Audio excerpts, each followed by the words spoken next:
You're a Good Sport, Charlie Brown is pretty decent. As I've mentioned before, when it comes to Charlie Brown, when they're about sports, it can go either way for me because apart from baseball, I don't really care about sport that much. This one I thought was okay. This was released in 1975, directed by Phil Roman, written by Charles M. Schulz.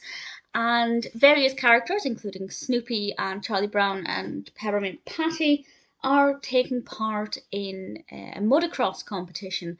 And I think that made it a little bit different because usually when we have sports in Charlie Brown, apart from the decathlon episode, they are team sports and usually involves balls. But this one, obviously, they're on bikes. It's a little bit different. I really liked how the bikes were animated. I thought it worked very well. The pacing of the episode was very good. Marcie had a great role to play. She was interviewing people about the race, and her interview with Peppermint Patty was brilliant. Marcie seemed to have an unusual confidence when she was doing that, which is something I liked, and I thought that worked really well. I also love Charlie Brown's helmet. It's made out of a pumpkin, and it's just fabulous. Really enjoyed it. It's not, my all-time favorite, and I say I enjoyed it. I enjoyed it for a sports-based episode. It's still quite low down on my list of favourites, but no, it did. It worked for me. It appealed to me. It was very well animated. The pacing was very good. It was quite funny here and there. And there's also something that I was surprised about that I'll mention in a moment. It's just a small, minor thing, but it's a potential spoiler. But I thought it was pretty good.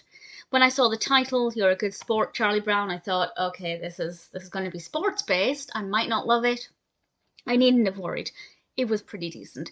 So the tiny spoiler, I won't say what the outcome of the race is, but what I will say is at the end, Charlie Brown mentions his father's profession. Now, I don't know if that's canon. I don't know if there's any continuity issue with that. I won't say what the profession is. But he says, but my dad's a insert profession here. And I don't, he never ever talks about his parents. And I mean, most of them don't. But for example, we've got the episode with Peppermint Patty talking about her home life and her father. It's just unusual for them to mention their parents, even more unusual for them to mention their parents' jobs. So that just took me by surprise. And if anybody knows if that's, something consistent or if it was just a random thing for this episode, I don't mind either way, to be perfectly honest. But it amused me. Very well written, well animated. Generally a pretty decent Charlie Brown cartoon.